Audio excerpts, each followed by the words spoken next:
450쪽 가량의 사무엘상 24장 16절부터 22절까지 말씀.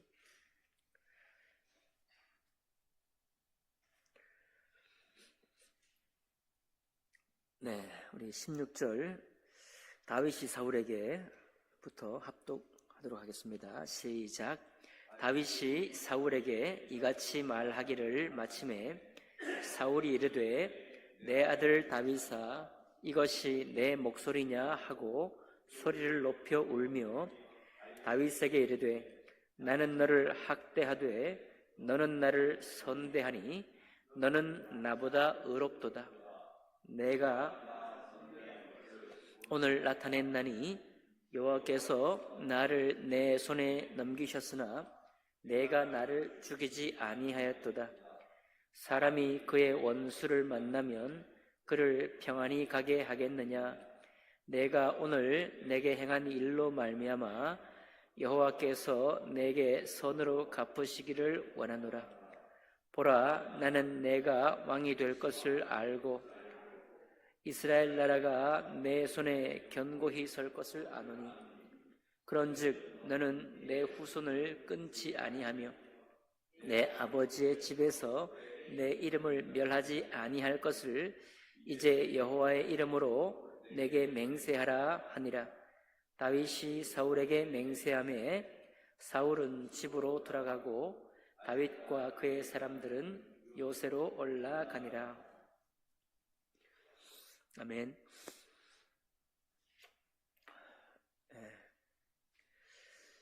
오늘 말씀은 다윗이 엔게디 굴에 숨어서 사울의 군사들을 마주했을 때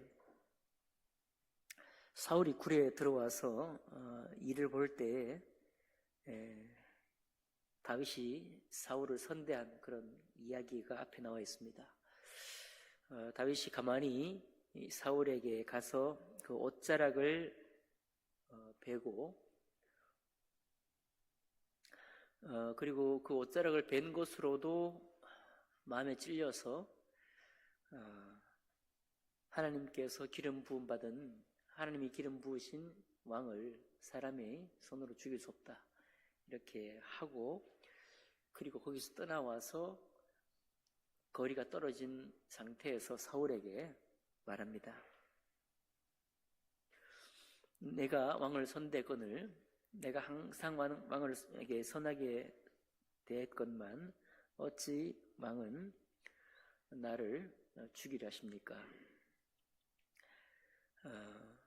그래도 나는 왕을 손으로 해치지 않았습니다. 하지만 왕과 나 사이에 여호와께서 판단하셔서 하나님이 왕에게 행하기를 원합니다 라고 이제 외쳐 말한 후에 사울이 다윗에게 하는 고백이죠. 사울 왕이 지금 사울 왕은 악신에게 불임을 당하고 있을 뿐만 아니라 다윗을 필생의 대적으로 생각했고 자기 아들 요나단이 왕위를 승계해야 될 텐데 다윗이 이스라엘 백성들 속에서 받고 있는 찬사가 이미 왕을 위협할 정도로 그 찬사를 받고 있다는 것을 사울이 알고 있습니다. 그래서 죽기 살기로 다윗을 죽이려고 한 거죠.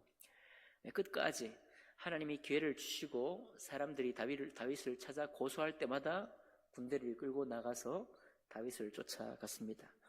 그런데 그런 사울도 다윗이 오늘 자기에게 행한 이 일을 듣고 감동한 거죠. 정신을 차렸다고 해야 될까요? 순간적으로 다윗이 자기를 충분히 해야 할 기회가 있었음에도 불구하고 해하지 않고 그것도 한 번이 아니고 여러 번 사울의 생명을 아끼고 선대한 것을 통해 볼 때 사울이 다윗에게 한 이야기입니다. 그 첫 번째가 나는 너를 학대하되 너는 나를 선대하니 너는 나보다 마도다. 의롭도다.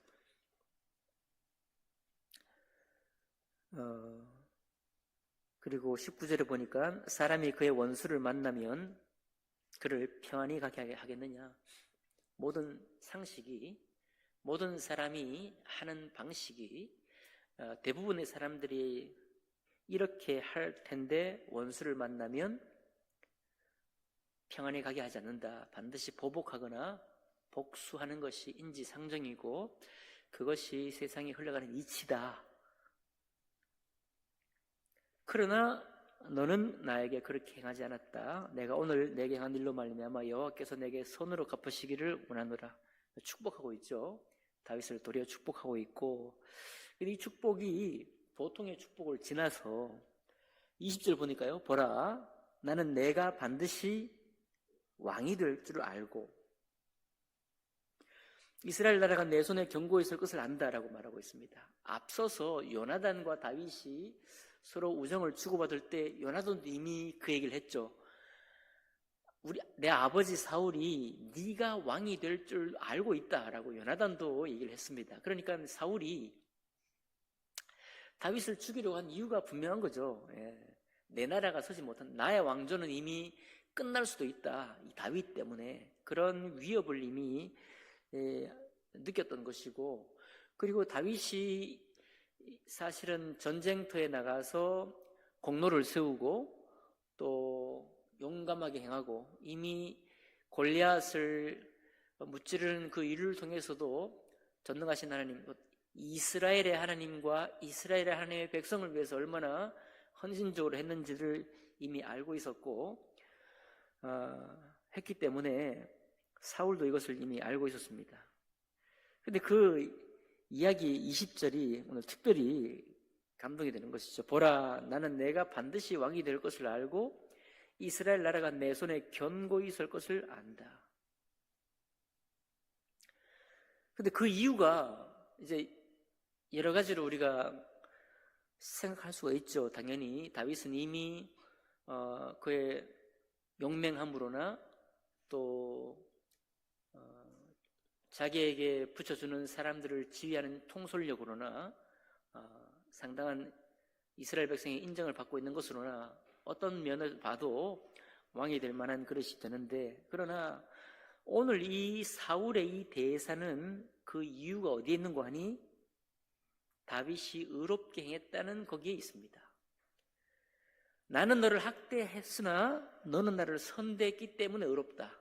그 의로움을, 다윗이 보는 의로움이 이유가 되어서 오늘 사울의 이 대사가 나오게 된 거죠. 너는 반드시 왕이 될 줄 내가 알고, 그리고 그저 왕이 되는 것이 아니라 이스라엘 나라가 내 손에 견고히 설 것을 안다. 곧 이제 앞으로 서게 될 다윗 왕조, 다윗의 후손을 통해서 왕위가 이어질 것인데 그것이 견고할 것이다. 사울 왕조는 사울 당대에 끝나버렸습니다.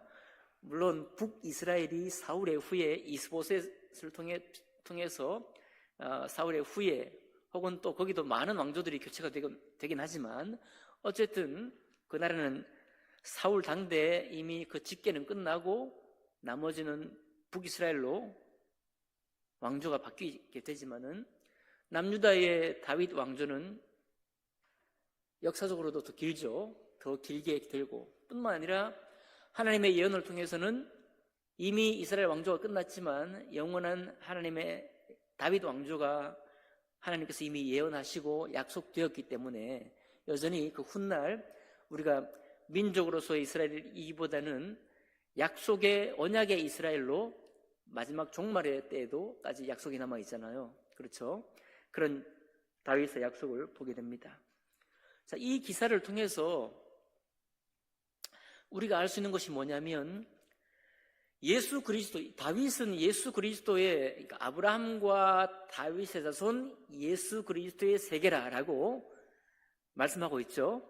그러니까 다윗이라는 이 한 사람이 그가 가진 지도력과 그가 가진 통솔력과 또 용맹함과 거기에 특별히 다윗이 가지고 있던 의로움, 다윗을 학대한 사울을 오히려 원수 갚지 아니하고 선대했다고 하는 이 의로움을 이유로 해서 다윗이 왕이 될 뿐만 아니라 그의 나라가 견고히 설 것이다 했던 이 사울의 이 고백은 단지 다윗을 향한 고백만이 아니고 하나님 앞에 의로움을 행한 모든 사람에 대한 고백일 수 있습니다. 그리고 특별히 이 고백은 예수 그리스도를 향한 앞선 예언인 거죠. 곧 여러분과 제가 지금 이제 교회 시대를 살고 있고, 이 교회 시대가 지금 세계적으로 많이 변화를 입고, 또 한국 교회가 또 약해지기도 하고, 우리는 생각할 때 문화적으로 강건하고 부유한 나라가 되면, 선진국이 되면 예수 그리스도의 교회가 연약해지고, 중진국 내지는 개발도상국이나 후진국에서 계속해서 예수 그리스도의 그 교회가 세워지는 것을 볼 때, 혹시 예수 그리스도의 교회는 후진국이나 중진국에서 강건해지고 선진국이 되면 이게 약해지나, 이런 이제 통계적으로 우리는 그렇게 생각을 합니다.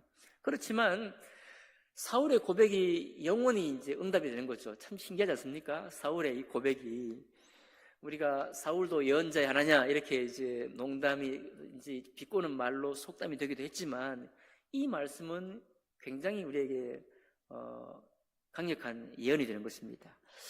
우리 주님께서 이 땅에 오셔서 어떤 사람도 주님을 알아보지 못했잖아요. 어떤 사람도 주님을 선대하지를 못했습니다.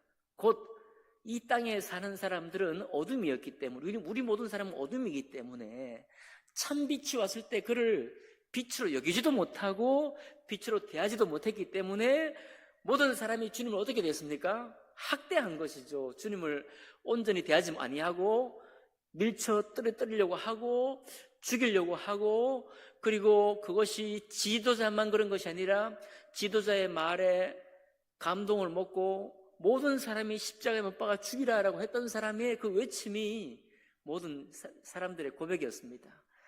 인류 역사를 통해서는 유대인들이 그랬다라고 막 유대인들을 책망하고 죽이려고 하지만, 유대인들은 인류의 대표입니다. 모든 나라의 사람들이 정작 예수 그리스도를 만났다면 그렇게 대한 것이죠. 우리나라에 처음 복음이 들어왔을 때도 마찬가지였잖아요. 조상신을 배척한다라고 해서 배척했던, 순교했던 역사가 예수 그리스도가 들어갔던 모든 나라, 모든 민족에게 그와 같은 일이 있어 온 것입니다. 그러니까 우리는 모두, 우리를 포함해서, 우리가 믿기 전에도 당연했고, 모든 민족과 모든 나라에 복음이 들어갈 때도 똑같은 행위가 반복된 것이죠. 우리는 주님을 학대했습니다. 우리는 주님을 학대했지만 주님 우리를 어떻게 됐죠? 주님 우리를 선대했습니다. 그래서 주님께서 이 땅에 오셔 행한 일이 의롭다는 사실이 하나님 아버지께 확인되고 증명되고, 또 그 일을 위해서 주님 오셨잖아요. 그래서 오늘 주님을 향해서 뭐라고 말할 수 있는가? 주님의 나라를 향해서 뭐라고 말할 수 있는가? 바로 사울이 고백했던 20절의 고백을 예수 그리스도의 나라를 향해서, 또 주님이 세우시는 교회들을 향해서 선포할 수 있는 것입니다. 보라, 나는 내가 반드시 왕이 될 줄 알고, 예수 그리스도는 모든 민족과 모든 나라의 왕이십니다. 뿐만 아니라 이스라엘 나라가 내 손에 견고히 설 것을 안다 라고 했습니다. 주님께서 우리에게 의로 행하시고 모든 사람을 향해 징계와 권고하셨어도 주님이 보복하신 일이 없거든요. 주님께서는 우리에게 의로움을 나타내시기 위해서 당신이 스스로 우리를 의롭게 대하시기 위해서 십자가에 못 박혀 죽임을 당하셨습니다. 주님의 의로움 행하심이 하나님의 이 역사에서 절정에 달했고, 그분의 의로움은 영원히 변치 않은 의로움인 것이죠. 그래서 우리가 통계를 어떻게 내든지, 인류의 교회 역사가 어떤 식으로 이어져 왔든지 영원히 예수 그리스도의 나라가 우리 주님의 손에 견고히 서는 것입니다. 의심할 필요가 없는 것이죠. 다만 애석하고 안타까운 것은, 오늘날 우리 이제 대한민국의 많은 예수 믿는 사람들이나 우리의 심령 속에 우리의 판단이 빠르고 교회를 향한 우리의 많은 여러 가지 일들을 통해서 우리가 이런 소망을 잘 갖지 못하는 것이 문제인 것입니다. 예수 그리스도가 교회와 우리 믿는 자들의 왕이시고 왕 되시고 우리의 주 되시고 그분의 나라가 영원히 견고히 선다라고 하는 이 축복, 이 예언은 지금도 앞으로도 영원히 서는 것입니다. 이제 슬픔을 당한 가정이 있어서 어떻게 우리가 이제 이 시간을 보낼 것이며 앞으로 살아남은 세계 동안 내가 어떻게 살 것이냐, 우리가 고백을 들었고 그런 심정을 우리가 다 이해를 할 만합니다. 그분의 심정을 다 우리가 하지는 못할지라도 우리는 그럴 수밖에 없다, 그런 심정이 있을 수밖에 없겠다 알게 됩니다. 어찌 안 그렇겠습니까? 우리의 소망과 우리 앞으로의 교제 가운데 끊임없이 그 가정뿐만 아니라 여러분과 저의 가정, 그리고 여전히 우리 성도님들의 삶이 또 어려운 삶도 많이 있고 참으로 평안한 가운데 신앙생활을 하기 어려운 지체들도 굉장히 많이 있습니다. 그 마음들 가운데에서 우선은 나의 삶이 단단해지기를 바라겠고 우선은 나의 뜻을 좀 이루기를 원할 것이 당연한 것입니다. 하지만 여러분과 저의 교제의 소망은 우리가 이제 교회를 세워가고 교회를 이루어가면서 우리 속에 있는 이 하나님을 향한 소망은 무엇이 되어야 할까 하면은 오늘 사울이 예언했던 이 20절의 고백이 여러분과 저의 고백이요, 또 어려움을 당한 자들의 고백이요, 여전히 나의 앞을 내가 감당하기 원하는 그 때로는 괴롭고 아픈 지체들의 그 중심된 고백이 그렇구나. 내가 지금 비록 나의 현장과 현실 속에서 주님이 나의 참된 주님이요, 주님이 나를 완전히 사랑하셔서 내가 어떤 일 앞에 있든지 하나님의 영원한 사랑과 주님 나를 선대하신 것은 영원히 견고하시다. 그분의 선대하신 사랑은 나에게 전혀 변함이 없다. 내가 어떤 고통 가운데 있을지라도 이런 믿음의 확신과 그 확신 가운데서 오는 영원한 평안된 소망이 우리 모두 가슴 속에 단단히 서기를 원하는 것입니다. 우리의 교제의 소망도 거기에 있는 것이고 우리가 교회를 이루어가면서 서로를 축복하는 그 축복도 이와 같은 소망이 있기 때문에 서로를 축복하는 것 아니겠습니까? 사실 예수 그리스도를 믿는다는 것의 축복이 무엇이겠습니까? 예수 그리스도를 믿는다는 것이 정말 깊은 차원으로 들어가게 될 때 그 축복은 주님을 믿은 후에 우리가 참 복된 삶을 누린다. 이것도 축복이지만 더 놀라운 축복은 뭐냐면 주님 믿은 후에, 주님 믿고 나면 우리가 겪는 어떤 일들보다 하나님의 이 선대하신 사랑이 너무도 크다는 것. 그래서 때로는 우리 선교사님들이나 우리 믿음의 12 사도들이나 교회의 수많은 역사 가운데에서, 그리고 지금도 요즘은 좀 뜸하지만 선교지에서 죽임을 당하는 선교사님들 혹은 선교사님들의 가족들이 왜 그런 것들을 무릅쓰고 혹은 갑작스럽게 당하는 그런 어려움 가운데서도 그 일을 계속할까? 왜냐하면 우리는 정말 원치 않는 그런 정말 생명의 위협 가운데 떨어져서 이제 이 땅에서 호흡이 끊어진 경우라고 할지라도 그의 중심된 고백 속에 무엇이 있는가 하면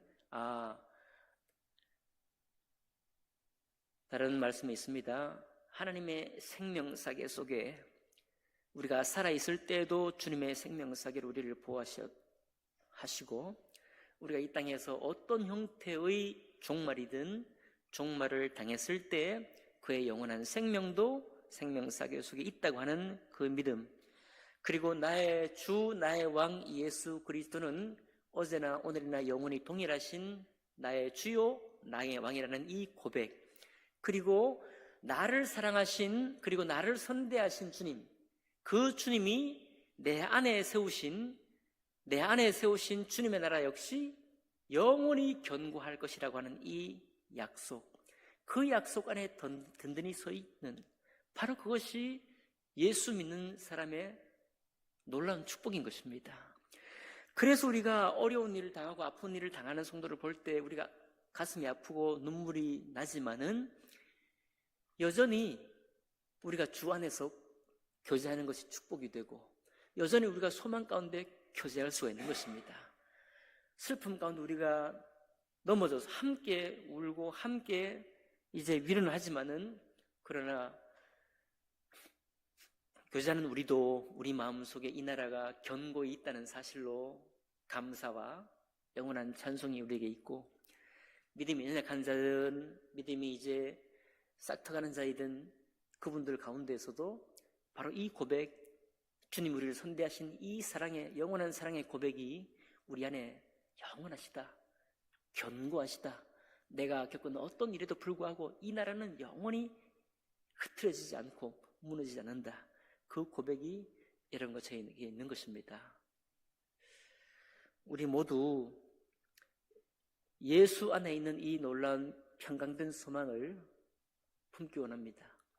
그리고 그 품은 소망으로 우리가 지체들과 교제하기를 원하고, 그리고 아직 지체되지 못하고 불신의 땅에서 주님을 학대하고 주님을 거절하고 주님의 사랑하신 것을 기억하지도 아니하고, 마치 우리가 믿지 않았을 때처럼, 이 땅에 복음이 처음 들어왔을 때처럼 우리가 그렇게 주님을 향해 할지라도 주님이 그 영혼을 어떻게 대하신다고요? 주님은 그 영혼을 선대하기 원하십니다.